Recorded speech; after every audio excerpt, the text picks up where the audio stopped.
The old women sat on low stools. Their backs were often bent, not from weakness but from years of work, years of resilience. Their faces were maps of their lives. Deep lines told stories of hardship, of joy too. But, many people walked by quickly. They saw only old vendors, selling garlic, chilies and greens. They did not see the queens, the true rulers of this pavement kingdom. These women held a quiet power, a strength forged in the bustling Guangzhou market. Each morning, before the sun climbed high, before the city truly woke, these grandmothers or halmiones were already there, unpacking their wares with practiced hands. Crisp cabbages piled neatly, bright red gochujang in tubs, the scent of sesame oil in the air. Their small stalls were their castles, built anew each day. They arranged their goods with care, an offering to the coming stream of shoppers. Their movements were slow, deliberate, but filled with a deep purpose. They belonged here among the noise and smells. Customers would drift by, some hurried, some paused. Haggling was a gentle dance, a test of wits, a shared ritual. A little more, Halmione? A young wife might plead. The grandmother might chuckle, her eyes twinkling with good humor. Then she might add an extra spring onion, a small act of generosity. These interactions were the market's lifeblood, brief connections in a busy world. The pavement queens knew their regulars. They remembered their children's names. Their small kindnesses echoed. But beneath the surface of daily trade, beneath the smiles and the bargaining, there was something more, a hidden structure, an unspoken understanding among these women. They were not isolated islands of commerce. They were part of a larger, unseen whole. Their glances held meaning, a slight nod, a quick warning. They shared more than just the pavement. They shared a history, a secret life that the hurried shoppers never guessed. Their strength was not solitary, it was collective. These pavement queens were not just individual sellers. Many belonged to a secret cooperative. They called it the onion ring, Yangpa ring. Like an onion, it had many layers. Each woman was a vital layer, protecting the core, supporting each other. The name was a quiet joke, but their purpose was serious. It was about survival. It was about dignity. In a world that often overlooked them, the onion ring gave them strength. It was their hidden shield, their silent promise. The onion ring was born from hardship, from shared memories of tougher times. Perhaps it started after the war, when women had to find ways to feed their children, to rebuild lives. They came together on the streets, selling whatever they could. They learned that unity was better than standing alone against the storm. So, they formed their group. Quietly, without fanfare, bound by necessity and loyalty. Their bond was as strong as steel, forged in the fires of shared experience.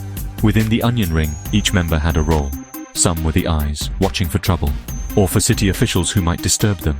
Others were the tongues, skilled negotiators. They dealt with suppliers, getting fair prices. Some managed the treasury, small sums pooled, for emergencies or for bulk purchases. The older, wiser women often guided. They settled disputes, offered counsel. Every woman contributed her skill. Every role was respected. They were a well-oiled machine. This sisterhood was their true family. They shared profits, yes, but they also shared burdens. If a member fell ill, others covered her stall. They would send food, offer comfort. They celebrated small joys together. A grandchild's good grades, a daughter's wedding. They looked after each other's children, while mothers worked long hours. The onion ring was more than business. It was a lifeline, a haven, a testament to their enduring spirit. They were truly sisters in spirit. The onion ring operated by its own rules. These were not written down in any book, but every member knew them by heart. Rules about fairness in pricing, about respecting each other's selling spots, no undercutting a sister vendor too much, no shouting or causing public shame. Disputes were handled discreetly, usually by the elder members. Respect for one another was paramount. This order kept their community strong. It was their way of life. Their supply chain was a well-kept secret. They didn't just buy from local wholesalers. Sometimes a few trusted members would travel to distant farms before dawn in a rented truck to buy directly from the growers. This meant fresher produce, better prices. They pooled their money for these trips, ensuring everyone in the ring benefited. This collective buying power gave them an edge in the competitive market. They were resourceful and smart. Their methods were honed by years. Grandma Hai Soon was the heart of the onion ring. She was their leader, their demo. For over 20 years, she had guided them, with a gentle hand and a sharp mind. Her stall sold the best dried anchovies, but her true trade was wisdom. Everyone trusted Haisun's judgment. She was fair, she was compassionate, yet she could be firm when needed. She knew how to navigate the complex market politics. She kept the onion ring united. Her presence was a comforting certainty. One day, a fierce argument broke out between two younger members, Minji and Subin, over a newly vacant prime selling location. Angry words flew like sharp stones. Other vendors watched nervously. Grandma Haisun stepped in. She listened patiently to both sides. Her voice was calm, never raising. She reminded them of the ring's values. Then, she proposed a solution. They would share the spot on alternate days. Both women, ashamed, agreed. Harmony was restored thanks to Haisun. The Guangzhou market was vast. The onion ring was not the only group. Other vendor factions existed, each with their own territory, their own specialties, their own leaders. There was the Tteokbokki troupe, famous for spicy rice cakes, and the Silk Sisters, who sold fine fabrics. These groups were rivals. They competed for customers, for the best locations, for reputation. The air buzzed with this silent competition, a constant low hum beneath the market's noise.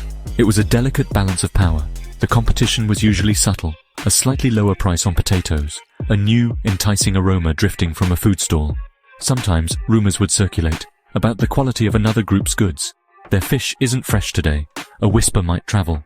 Or, that stall overcharges unsuspecting tourists. It was a game of strategy. Each group tried to outsmart the others, to draw more business to their section, all without resorting to open conflict. That was bad for everyone. The market had its own diplomacy. Despite the rivalries, there were unwritten codes, lines that were rarely crossed. Damaging another's stall was forbidden. Physical fights were almost unheard of. There was a grudging respect between the established groups. They all understood the struggle, the long hours, the uncertain income. They were all trying to make a living, to provide for their families. This shared understanding created a fragile peace, a common ground of shared existence. They were enemies, but also neighbors. Once, a new aggressive group of young men tried to set up an electronics stall right in the onion ring's prime vegetable section. They were loud and disrespectful. Grandma Haisun, small but unyielding, went to speak with their leader. She did not shout, she did not threaten. She spoke of tradition, of respect, of the market's unwritten laws. Her calm authority was powerful. The young men, surprised, listened. The next day, their stall was gone, moved to a more suitable area. Then, the unthinkable happened. On a cold grey Tuesday morning, just as the market was stirring to life, Grandma Haisun was found. Slumped over her neatly stacked radishes. Her eyes were closed, her hands still. She was gone. A hush fell over her section. The vibrant sounds of preparation died. Her fellow onion ring members gathered, their faces etched with shock and disbelief. The queen of their pavement kingdom would not greet the dawn today, or any other day. What had befallen their beloved Haisun? There were no obvious signs of struggle. Her stall was undisturbed, but clutched loosely in her cold hand was a small unfamiliar object, a beautifully carved dark wooden hairpin. It was not hers. No one recognized it. The early morning light offered few answers, only shadows and a chilling silence. Had anyone seen anything unusual? The vendors looked at each other, their eyes filled with a new fear. No one spoke. The mystery began to weave its dark thread. Fear, cold and sharp, spread through Guangzhou market, faster than any gossip. The usual morning cheerfulness vanished, replaced by hushed, anxious whispers. Who would want to harm Grandma Haisun? She was respected, even loved by many. Suspicions darted between the stalls. Was it one of the rival groups, seeking to gain an advantage? Or was this something more sinister, something that threatened them all? The members of the onion ring wept. Their strong shield felt broken. Inspector Kang Minjun arrived. His colleagues called him Inspector Income for his knack of solving financially motivated crimes. He surveyed the scene. The grieving women, the hushed market. He saw more than just an elderly woman's death. He felt the tremor of fear, the ripple of instability. Grandma Haisun was clearly important, a leader, a unifier. Inspector Income knew this instinctively. Markets like Guangzhou were like ancient kingdoms, with their own rulers, laws, and secrets. And when a queen falls, he thought grimly, trouble always follows. This was only the beginning.